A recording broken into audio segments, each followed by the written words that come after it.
आइडियलूम में आपका स्वागत है। जो हमारे पुराने दर्शक हैं, दिल से आपका धन्यवाद। आपका सपोर्ट ही इस जर्नी की असली ताकत है। और अगर आप नए हैं तो आप सही जगह पर आए हैं। आज की इस वीडियो में हम एक्सप्लोर करेंगे द 48 लॉज ऑफ पावर की पावरफुल समरी, वो हिडन लॉज जो इन्फ्लुएंस, रिस्पेक्ट और रियल पावर को डिफाइन करते हैं। इस वीडियो को अंत तक जरूर देखें क्योंकि कुछ ट्रूथ्स आपकी सोच हमेशा के लिए बदल सकते हैं। अध्याय 1, पावर क्या है? दुनिया वैसी नहीं है जैसी आप सोचते हैं। ध्यान से सुनिए। आपको बचपन से एक कहानी सिखाई गई है, एक ऐसी कहानी जिसमें आपको बताया गया कि अगर आप ईमानदार रहेंगे, मेहनत करेंगे और दूसरों के साथ अच्छा व्यवहार करेंगे तो आप सफल होंगे। आपको बताया गया कि दुनिया निष्पक्ष है, कि लोगों को उनकी योग्यता के आधार पर सम्मान मिलता है, कि सत्य और नैतिकता हमेशा जीतते हैं। लेकिन अगर ये सच होता तो इतिहास अलग होता। तो सबसे योग्य लोग हमेशा सबसे शक्तिशाली होते, तो सबसे ईमानदार लोग हमेशा सबसे ऊंचे स्थान पर होते, तो सबसे मेहनती लोग कभी पीछे नहीं रह जाते। लेकिन वास्तविकता कुछ और है। वास्तविकता यह है कि दुनिया एक खेल है, एक ऐसा खेल जो सतह पर दिखाई नहीं देता, एक ऐसा खेल जो शब्दों से नहीं, व्यवहार से खेला जाता है। एक ऐसा खेल जिसमें नियम लिखे नहीं जाते लेकिन हमेशा मौजूद रहते हैं। और जो व्यक्ति इन नियमों को नहीं समझता, वो अनजाने में दूसरों के खेल का हिस्सा बन जाता है। पावर का पहला सत्य यही है, पावर कभी दी नहीं जाती, पावर ली जाती है। ये समझना महत्वपूर्ण है क्योंकि अधिकांश लोग अपनी पूरी जिंदगी इंतजार करते रहते हैं। वे इंतजार करते हैं कि कोई उनकी योग्यता को पहचाने, वे इंतजार करते हैं कि कोई उन्हें अवसर दे, वे इंतजार करते हैं कि कोई उन्हें ऊपर उठाए। लेकिन पावर की दुनिया में जो व्यक्ति इंतजार करता है वो हमेशा निर्भर रहता है, और जो व्यक्ति निर्भर रहता है वो कभी शक्तिशाली नहीं बनता। पावर का दूसरा सत्य, पावर निर्भरता के विपरीत है। जितना अधिक आप दूसरों पर निर्भर होंगे उतना ही कम पावर आपके पास होगी, और जितना अधिक दूसरे आप पर निर्भर होंगे उतनी ही अधिक पावर आपके पास होगी। ये दुनिया की सबसे पुरानी रणनीति है। राजाओं ने इसका उपयोग किया, साम्राज्यों ने इसका उपयोग किया, और हर प्रभावशाली व्यक्ति ने, चाहे वो इसे स्वीकार करे या नहीं, इसका उपयोग किया। लेकिन यहाँ एक गहरी विडंबना है। जितना अधिक आप पावर को सीधे प्राप्त करने की कोशिश करते हैं उतना ही अधिक वो आपसे दूर हो जाती है, क्योंकि पावर प्रत्यक्ष प्रयास से नहीं, रणनीति से प्राप्त होती है। पावर का तीसरा सत्य, पावर उन लोगों के पास जाती है जो स्वयं को नियंत्रित कर सकते हैं। स्वयं को नियंत्रित करना ये पावर की नींव है, क्योंकि जब आप अपनी भावनाओं को नियंत्रित नहीं कर सकते तो दूसरे उन्हें नियंत्रित कर सकते हैं। जब आप अपने क्रोध को नियंत्रित नहीं कर सकते तो दूसरे उसका उपयोग आपके विरुद्ध कर सकते हैं। जब आप अपने भय को नियंत्रित नहीं कर सकते तो दूसरे आपको उसी भय के माध्यम से नियंत्रित कर सकते हैं। लेकिन जब आप शांत रहते हैं, जब आप प्रतिक्रिया देने के बजाय निरीक्षण करते हैं, तब आप एक अलग स्थिति में होते हैं। तब आप खेल का हिस्सा नहीं होते, आप खेल के पर्यवेक्षक बन जाते हैं।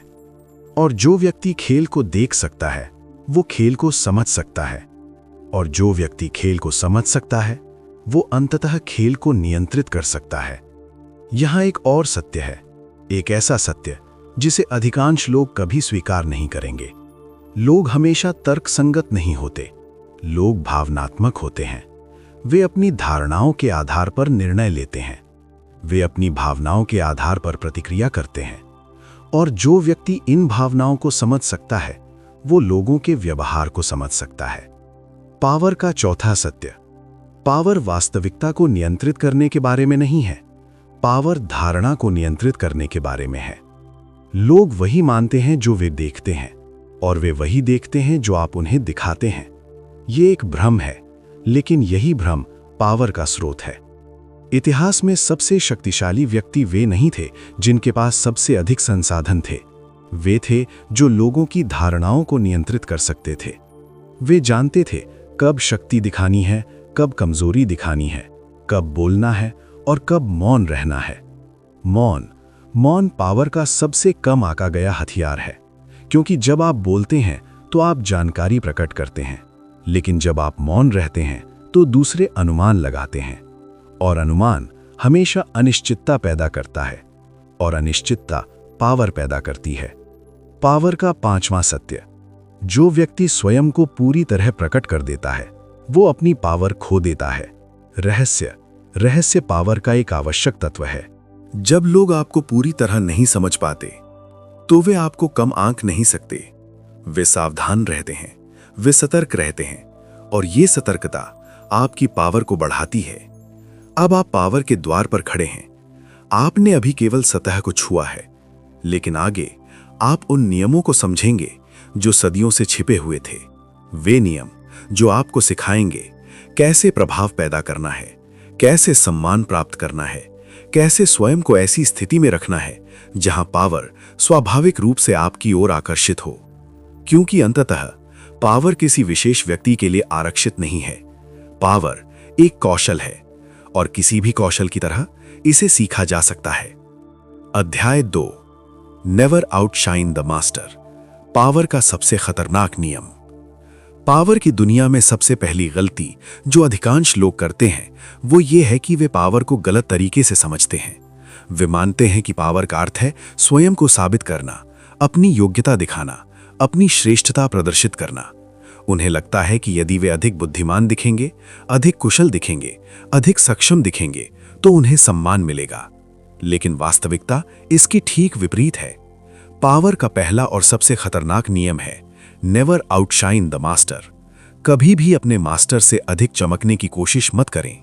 यह नियम सरल लगता है, लेकिन इसका प्रभाव गहरा और खतरनाक है, क्योंकि यह नियम मानव स्वभाव के सबसे संवेदनशील और छिपे हुए हिस्से को छूता है, अहंकार। हर व्यक्ति, चाहे वो कितना भी आत्मविश्वासी क्यों न दिखे, अपने भीतर एक असुरक्षा रखता है, एक भय, अपनी स्थिति खो देने का भय, अपनी श्रेष्ठता खो देने का भय।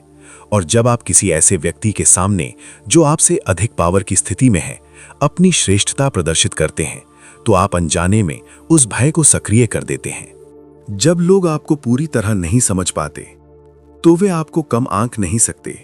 वे सावधान रहते हैं, वे सतर्क रहते हैं, और ये सतर्कता आपकी पावर को बढ़ाती है। अब आप पावर के द्वार पर खड़े हैं।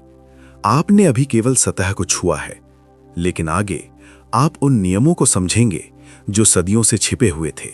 वे नियम जो आपको सिखाएंगे कैसे प्रभाव पैदा करना है, कैसे सम्मान प्राप्त करना है, कैसे स्वयं को ऐसी स्थिति में रखना है जहां पावर स्वाभाविक रूप से आपकी ओर आकर्षित हो। क्योंकि अंततः पावर किसी विशेष व्यक्ति के लिए आरक्षित नहीं है। पावर एक कौशल है और किसी भी कौशल की तरह इसे सीखा जा सकता है।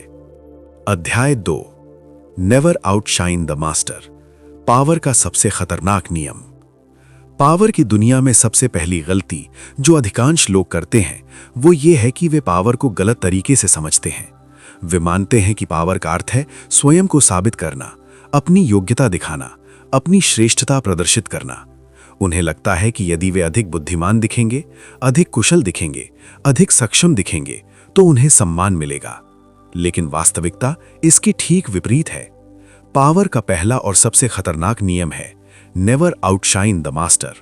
कभी भी अपने मास्टर से अधिक चमकने की कोशिश मत करें। यह नियम सरल लगता है, लेकिन इसका प्रभाव गहरा और खतरनाक है, क्योंकि यह नियम मानव स्वभाव के सबसे संवेदनशील और छिपे हुए हिस्से को छूता है, अहंकार। हर व्यक्ति, चाहे वो कितना भी आत्मविश्वासी क्यों न दिखे, अपने भीतर एक असुरक्षा रखता है, एक भय, अपनी स्थिति खो देने का भय, अपनी श्रेष्ठता खो देने का भय। और जब आप किसी ऐसे व्यक्ति के सामने जो आपसे अधिक पावर की स्थिति में है अपनी श्रेष्ठता प्रदर्शित करते हैं तो आप अनजाने में उस भय को सक्रिय कर देते हैं। ये भय तर्कसंगत नहीं होता, ये भावनात्मक होता है, और भावनाएं हमेशा तर्क से अधिक शक्तिशाली होती हैं। आपका मास्टर आपकी प्रतिभा की प्रशंसा कर सकता है, वो मुस्कुरा सकता है, वो आपको प्रोत्साहित भी कर सकता है, लेकिन उसके भीतर एक संदेह जन्म ले चुका होगा। एक संदेह कि शायद आप एक दिन उसकी जगह ले सकते हैं, और उस क्षण से आप अब एक सहयोगी नहीं रहेंगे, आप एक संभावित खतरा बन जाएंगे। पावर का यह पहलू क्रूर है, लेकिन वास्तविक है। इतिहास ऐसे उदाहरणों से भरा हुआ है।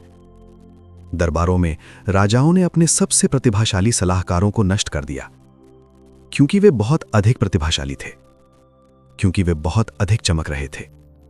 राजा अपनी सत्ता साझा कर सकता है, लेकिन वो अपनी श्रेष्ठता साझा नहीं कर सकता। यह मानव स्वभाव की एक गहरी सच्चाई है। पावर केवल नियंत्रण के बारे में नहीं है, पावर पहचान के बारे में है। लोग केवल अपनी स्थिति की रक्षा नहीं करते, वे अपनी पहचान की रक्षा करते हैं। जब आप अपने मास्टर से अधिक चमकते हैं, तो आप केवल उसकी स्थिति को चुनौती नहीं देते, आप उसकी पहचान को चुनौती देते हैं। और यह चुनौती अक्सर अक्षम्य होती है। पावर का यह नियम आपको कमजोर बनने के लिए नहीं कहता, यह आपको रणनीतिक बनने के लिए कहता है। यह आपको सिखाता है कि पावर का अर्थ हमेशा सामने आना नहीं होता, कभी कभी पावर का अर्थ पीछे रहना होता है। अपने मास्टर को चमकने देना, उसे श्रेष्ठ महसूस कराना, यह कमजोरी नहीं है, यह रणनीति है। क्योंकि जब आपका मास्टर स्वयं को सुरक्षित महसूस करता है, तो वो अपनी पावर को आपके साथ साझा करने के लिए अधिक इच्छुक होता है। वो आपको एक खतरे के रूप में नहीं देखता, वो आपको एक सहयोगी के रूप में देखता है। और यही स्थिति आपको वास्तविक पावर के करीब ले जाती है। यहां एक गहरा विरोधाभास है। जो व्यक्ति स्वयं को साबित करने के लिए अधीर होता है, वो अपनी पावर को सीमित कर देता है। और जो व्यक्ति धैर्य रखता है, जो सही समय का इंतजार करता है, वो धीरे धीरे एक ऐसी स्थिति में पहुंच जाता है जहां पावर स्वाभाविक रूप से उसकी ओर आकर्षित होती है। पावर का अर्थ हमेशा चमकना नहीं है। पावर का अर्थ है यह जानना कि कब चमकना है और कब छाया में रहना है। छाया छाया वो स्थान है जहां वास्तविक पावर विकसित होती है, क्योंकि छाया में आप निरीक्षण कर सकते हैं, आप सीख सकते हैं, आप समझ सकते हैं, और सबसे महत्वपूर्ण, आप बिना खतरा बने मजबूत हो सकते हैं। यह नियम केवल राजाओं और दरबारों पर लागू नहीं होता, यह हर जगह लागू होता है। कार्यालयों में, व्यवसाय में, सामाजिक संबंधों में। हर पावर स्ट्रक्चर में एक मास्टर होता है, और हर मास्टर अपनी श्रेष्ठता को बनाए रखना चाहता है। यदि आप इस नियम को समझते हैं, तो आप संघर्ष से बच सकते हैं। तो आपको रोकना आसान हो जाता है। इतिहास में सबसे सफल रणनीतिकार हमेशा अपने इरादों को छिपा कर रखते थे। वे अपनी वास्तविक योजनाओं को कभी पूरी तरह प्रकट नहीं करते थे। वे भ्रम पैदा करते थे। वे लोगों को वही दिखाते थे जो वे दिखाना चाहते थे, लेकिन उनके वास्तविक इरादे हमेशा छिपे रहते थे। यहां एक महत्वपूर्ण अंतर है। अपने इरादों को छिपाना और झूठ बोलना एक ही बात नहीं है। झूठ बोलना जोखिम भरा है, क्योंकि झूठ पकड़ा जा सकता है, लेकिन अस्पष्ट रहना सुरक्षित है। जब आप अस्पष्ट रहते हैं, तो आप कुछ भी झूठ नहीं बोलते, आप केवल सब कुछ प्रकट नहीं करते।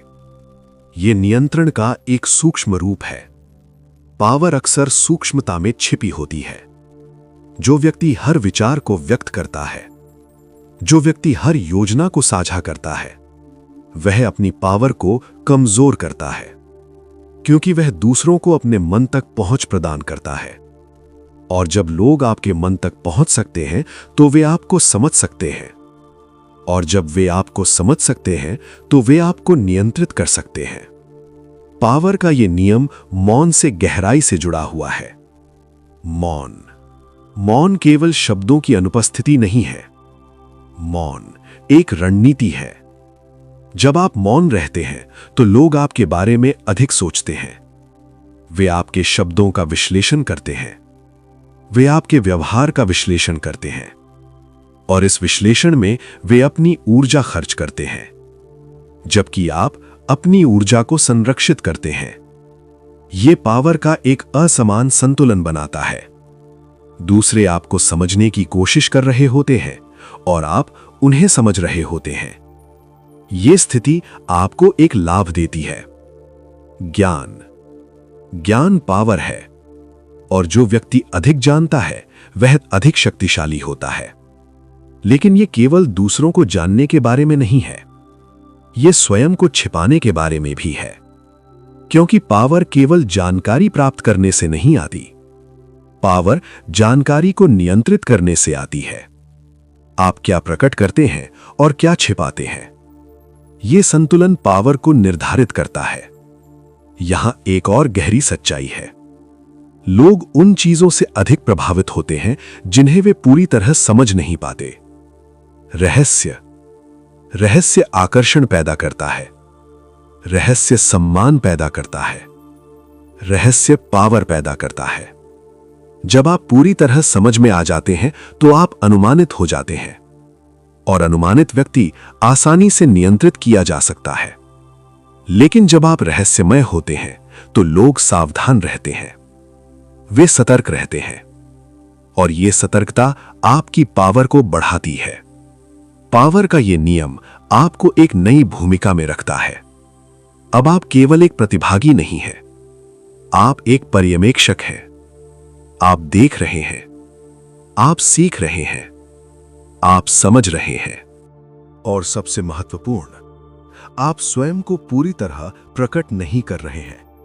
यह आत्मनियंत्रण का एक रूप है, और आत्मनियंत्रण पावर का मूल है। जितना अधिक आप स्वयं को नियंत्रित कर सकते हैं, उतना अधिक आप अपनी पावर को नियंत्रित कर सकते हैं। अधिकांश लोग इस नियम का उल्लंघन करते हैं। वे अपनी योजनाओं के बारे में उत्साहित हो जाते हैं, वे अपनी महत्वाकांक्षाओं को साझा करते हैं, वे अपनी रणनीतियों को प्रकट करते हैं, और इस प्रक्रिया में वे अनजाने में अपने विरोधियों को एक लाभ प्रदान करते हैं। लेकिन जो व्यक्ति इस नियम को समझता है वो अलग होता है। वो सुनता है लेकिन कम बोलता है, वो देखता है लेकिन स्वयं को पूरी तरह प्रकट नहीं करता। वो आगे बढ़ता है लेकिन उसकी दिशा केवल उसे ही ज्ञात होती है, और यही पावर का सार है। क्योंकि अंततः पावर केवल कार्यों में नहीं होती, पावर उन चीजों में होती है जो छिपी रहती हैं। अध्याय 4, always say less than necessary. मौन की वास्तविक पावर। पावर की सबसे बड़ी विडंबनाओं में से एक यह है कि लोग मानते हैं पावर बोलने में है। वे मानते हैं कि जो व्यक्ति अधिक बोलता है, जो व्यक्ति हर प्रश्न का उत्तर देता है, जो व्यक्ति स्वयं को लगातार व्यक्त करता है, वही प्रभावशाली है। लेकिन वास्तविकता इससे बिल्कुल विपरीत है। पावर का चौथा नियम है always say less than necessary. हमेशा आवश्यकता से कम बोलें। यह नियम सरल प्रतीत होता है, लेकिन इसका प्रभाव गहरा और तत्काल होता है। क्योंकि जब आप कम बोलते हैं तो आपके शब्दों का महत्व बढ़ जाता है, और जब आपके शब्दों का महत्व बढ़ जाता है तो आपकी उपस्थिति का प्रभाव बढ़ जाता है। मानव स्वभाव एक अजीब विरोधाभास से संचालित होता है। जब कोई व्यक्ति लगातार बोलता है तो उसके शब्द सामान्य हो जाते हैं, वे अनुमानित हो जाते हैं, और अनुमानित चीजें अपना प्रभाव खो देती हैं। लेकिन जब कोई व्यक्ति मौन रहता है तो उसके शब्द दुर्लभ हो जाते हैं, और दुर्लभ चीजें हमेशा अधिक मूल्यवान होती हैं। मौन केवल अनुपस्थिति नहीं है, मौन एक नियंत्रण है। जब आप बोलते हैं तो आप स्वयं को प्रकट करते हैं, आप अपनी सोच को प्रकट करते हैं, आप अपनी भावनाओं को प्रकट करते हैं, आप अपनी सीमाओं को प्रकट करते हैं। और हर बार जब आप स्वयं को प्रकट करते हैं, आप अपनी पावर का एक हिस्सा छोड़ देते हैं। लेकिन जब आप मौन रहते हैं तो आप कुछ भी नहीं छोड़ते, आप नियंत्रण बनाए रखते हैं। पावर का एक मूलभूत सिद्धांत है, जो व्यक्ति स्वयं को नियंत्रित कर सकता है वो स्थिति को नियंत्रित कर सकता है। और मौन आत्मनियंत्रण का सबसे स्पष्ट संकेत है।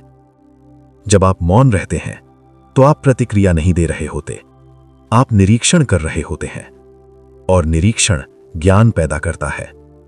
जब आप कम बोलते हैं तो आप अधिक सुनते हैं, और जब आप अधिक सुनते हैं तो आप अधिक सीखते हैं। ज्ञान पावर का आधार है, लेकिन यह केवल ज्ञान प्राप्त करने के बारे में नहीं है, यह धारणा के बारे में भी है। लोग मौन को अलग तरह से समझते हैं। वे मौन व्यक्ति को अधिक आत्मविश्वासी मानते हैं। वे मानते हैं कि मौन व्यक्ति के पास कुछ महत्वपूर्ण है, कुछ ऐसा जो वो आसानी से प्रकट नहीं करता। यह धारणा आपकी पावर को बढ़ाती है। क्योंकि पावर का एक महत्वपूर्ण हिस्सा यह है कि लोग आपको कैसे देखते हैं। यदि लोग आपको नियंत्रित और शांत देखते हैं तो वे आपको मजबूत मानते हैं। यदि लोग आपको अधीर और प्रतिक्रियाशील देखते हैं तो वे आपको कमजोर मानते हैं। ये एक सूक्ष्म संकेत है, लेकिन इसका प्रभाव गहरा है। जो व्यक्ति अधिक बोलता है वो अक्सर स्वयं को कमजोर करता है, क्योंकि अधिक बोलने से वह अनजाने में कुछ ऐसा कह सकता है जो उसकी पावर को कम कर दे।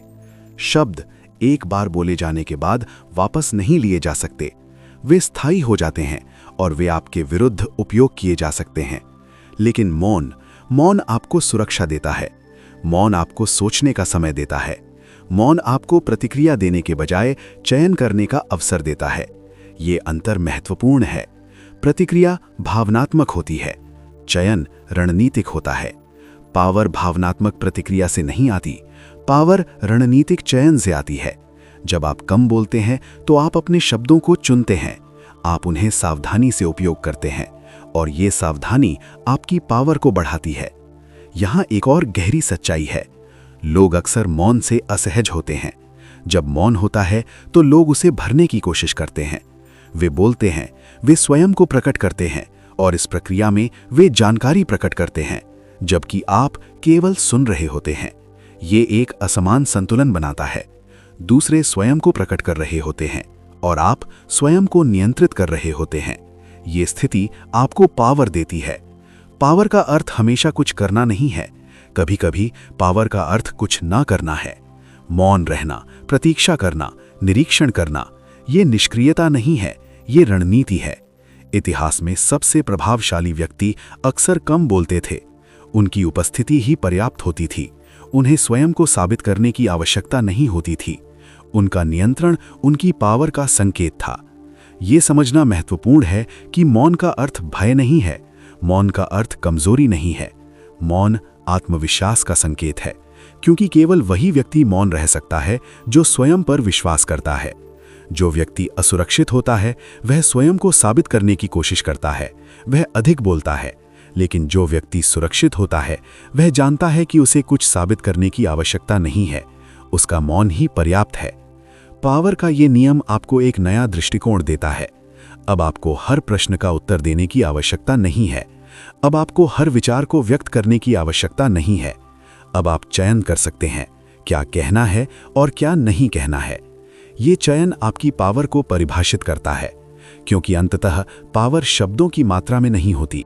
पावर शब्दों के नियंत्रण में होती है, और जो व्यक्ति अपने शब्दों को नियंत्रित कर सकता है वो अपनी पावर को नियंत्रित कर सकता है। अध्याय 5, guard your reputation with your life. प्रतिष्ठा ही पावर की नींव है। पावर की दुनिया में सब कुछ दिखाई नहीं देता, लेकिन एक चीज है जो हमेशा आपके आगे चलती है। आपके आने से पहले, आपके बोलने से पहले, आपके कार्य करने से पहले, वो है आपकी रेप्यूटेशन। आपकी प्रतिष्ठा आपकी पावर की छाया है। ये वो अदृश्य शक्ति है जो लोगों के मन में आपके लिए स्थान बनाती है। पावर का 5वां नियम है guard your reputation with your life. अपनी प्रतिष्ठा की रक्षा अपने जीवन की तरह करें। ये नियम अतिशयोक्ति नहीं है, ये शाब्दिक सत्य है, क्योंकि पावर की दुनिया में आपकी प्रतिष्ठा ही आपकी पहचान है। लोग आपको व्यक्तिगत रूप से नहीं जानते, वे आपको आपकी प्रतिष्ठा के माध्यम से जानते हैं। वे आपको उस छवि के माध्यम से जानते हैं जो आपने समय के साथ बनाई है, और ये छवि आपके लिए दरवाजे खोल सकती है या उन्हें हमेशा के लिए बंद कर सकती है। रेपुटेशन एक ढाल है, ये आपको हमलों से बचाती है। जब आपकी प्रतिष्ठा मजबूत होती है तो लोग आप पर संदेह नहीं करते, वे आप पर विश्वास करते हैं, और विश्वास पावर का एक महत्वपूर्ण स्रोत है। लेकिन रेपुटेशन केवल ढाल नहीं है, ये एक हथियार भी है। जब आपकी प्रतिष्ठा मजबूत होती है तो आपकी उपस्थिति ही प्रभाव पैदा करती है। आपको स्वयं को साबित करने की आवश्यकता नहीं होती। आपकी रेपुटेशन आपके लिए बोलती है। ये समय बचाती है, ये ऊर्जा बचाती है, और सबसे महत्वपूर्ण, ये आपको नियंत्रण देती है। लेकिन यहाँ एक कठोर सत्य है, रेपुटेशन बनाना कठिन है, लेकिन इसे नष्ट करना आसान है। एक गलती, एक कमजोरी, एक गलत धारणा और वर्षों का निर्माण क्षणों में नष्ट हो सकता है। ये पावर की दुनिया की क्रूर वास्तविकता है। लोग पूर्णता की अपेक्षा करते हैं और वे कमजोरी को याद रखते हैं। यही कारण है कि पावर रखने वाले व्यक्ति अपनी प्रतिष्ठा की रक्षा करते हैं। वे सावधान रहते हैं। वे जानते हैं कि हर कार्य, हर शब्द, हर संकेत उनकी छवि को प्रभावित करता है। यहाँ एक और महत्वपूर्ण सत्य है। रेपुटेशन केवल इस बारे में नहीं है कि आप क्या करते हैं, ये इस बारे में भी है कि लोग क्या मानते हैं कि आप करते हैं। धारणा वास्तविकता से अधिक शक्तिशाली हो सकती है। यदि लोग मानते हैं कि आप मजबूत हैं, तो वे आपको चुनौती देने से बचेंगे। यदि लोग मानते हैं कि आप प्रभावशाली हैं, तो वे आपका सम्मान करेंगे, भले ही उन्होंने आपकी पावर को प्रत्यक्ष रूप से न देखा हो। ये रेपुटेशन की वास्तविक पावर है। ये एक मनोवैज्ञानिक प्रभाव है। ये लोगों के निर्णयों को प्रभावित करता है, ये उनके व्यवहार को प्रभावित करता है और अंततः ये आपकी स्थिति को प्रभावित करता है। लेकिन रेपुटेशन स्थिर नहीं होती, ये गतिशील होती है। ये हर दिन बनती है और हर दिन खतरे में होती है। आपको इसे सक्रिय रूप से संरक्षित करना होता है।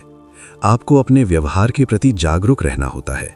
आपको ये समझना होता है कि लोग आपको कैसे देखते हैं, और यदि आपकी रेपुटेशन पर हमला होता है तो आपको तुरंत प्रतिक्रिया करनी होती है, क्योंकि यदि आप अपने रेपुटेशन की रक्षा नहीं करते तो कोई और इसे आपके विरुद्ध उपयोग करेगा।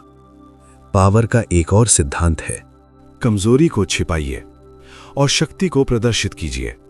ये धोखा नहीं है, ये रणनीति है, क्योंकि लोग वही देखते हैं जो आप उन्हें दिखाते हैं। यदि आप स्वयं को कमजोर दिखाते हैं तो लोग आपको कमजोर मानेंगे। यदि आप स्वयं को मजबूत दिखाते हैं तो लोग आपको मजबूत मानेंगे। ये धारणा आपकी रेपुटेशन को आकार देती है। यहां एक गहरा मनोवैज्ञानिक सत्य है। लोग आत्मविश्वास का सम्मान करते हैं, भले ही वो आत्मविश्वास पूरी तरह वास्तविक ना हो, और लोग असुरक्षा को अस्वीकार करते हैं, भले ही वो असुरक्षा उचित हो। ये मानव स्वभाव है। पावर का व्यक्ति इस स्वभाव को समझता है। वो अपनी छवि को नियंत्रित करता है। वो ये सुनिश्चित करता है कि उसकी रेपुटेशन मजबूत रहे, क्योंकि वो जानता है एक मजबूत रेपुटेशन उसके लिए लड़ाई लड़ती है। ये उसे हमलों से बचाती है, ये उसे अवसर प्रदान करती है, और ये उसे ऐसी स्थिति में रखती है जहां उसकी पावर स्थिर रहती है। लेकिन रेपुटेशन केवल रक्षा के लिए नहीं है, यह आक्रमण के लिए भी है। जब आपकी प्रतिष्ठा मजबूत होती है तो आप दूसरों की प्रतिष्ठा को चुनौती दे सकते हैं। आप उनकी पावर को कमजोर कर सकते हैं, क्योंकि पावर अक्सर धारणा में मौजूद होती है, और जब धारणा बदलती है तो पावर भी बदलती है। ये पावर का एक सूक्ष्म खेल है। ये प्रत्यक्ष नहीं है, ये मनोवैज्ञानिक है। और जो व्यक्ति इस खेल को समझता है वो बिना प्रत्यक्ष संघर्ष के अपनी स्थिति को मजबूत कर सकता है। अंततः आपकी रेपुटेशन आपकी पावर की नींव है। ये वो आधार है जिस पर आपकी सभी रणनीतियां निर्मित होती हैं। यदि ये आधार मजबूत है तो आपकी पावर स्थिर है। यदि ये आधार कमजोर है तो आपकी पावर अस्थिर है। इसलिए अपनी रेपुटेशन की रक्षा कीजिए।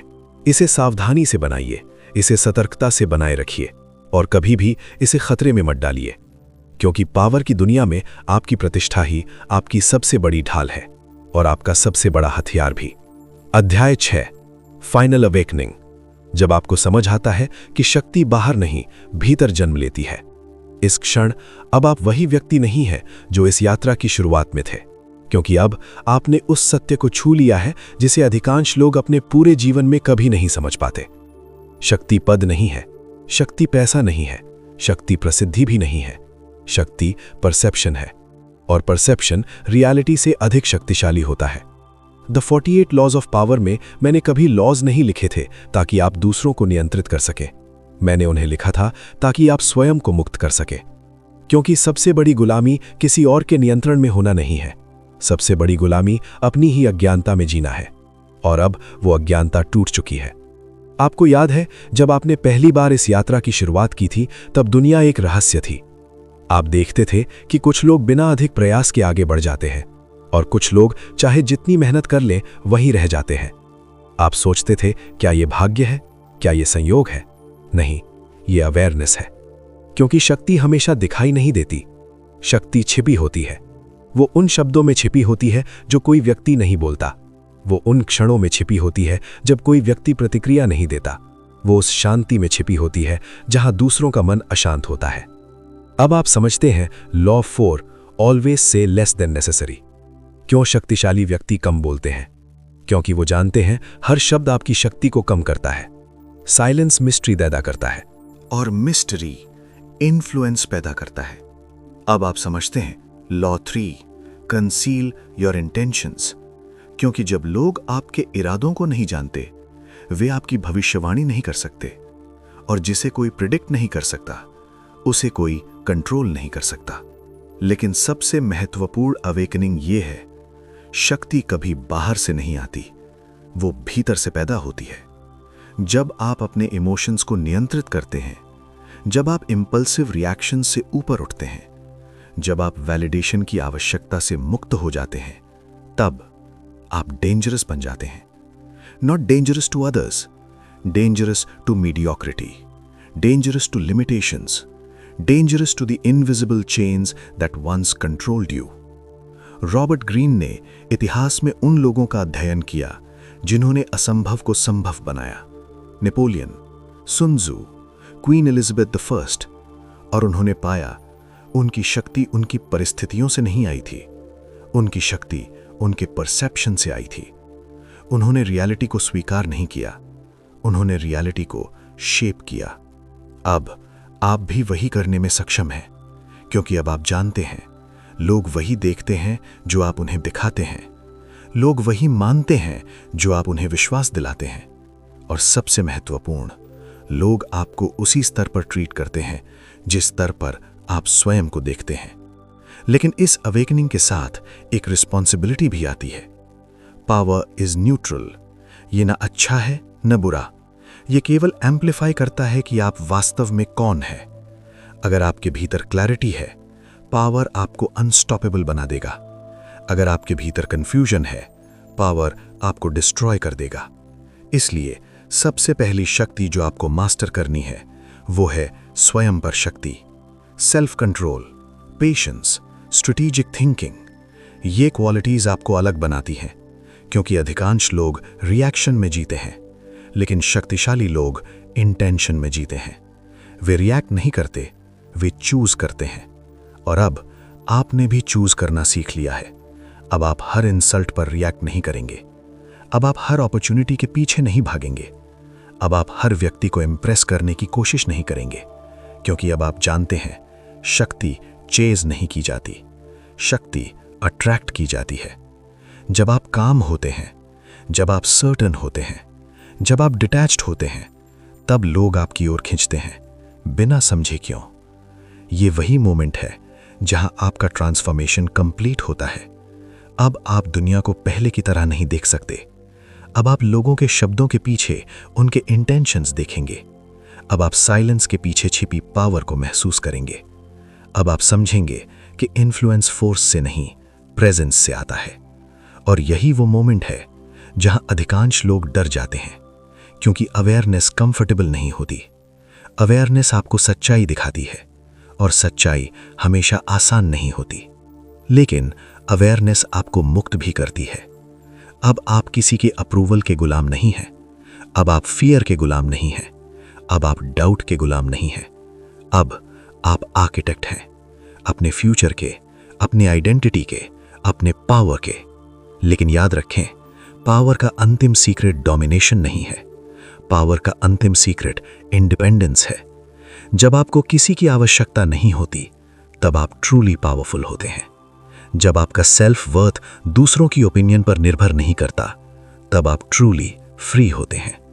जब आप अकेले खड़े हो सकते हैं, तब पूरी दुनिया आपके साथ खड़ी होती है।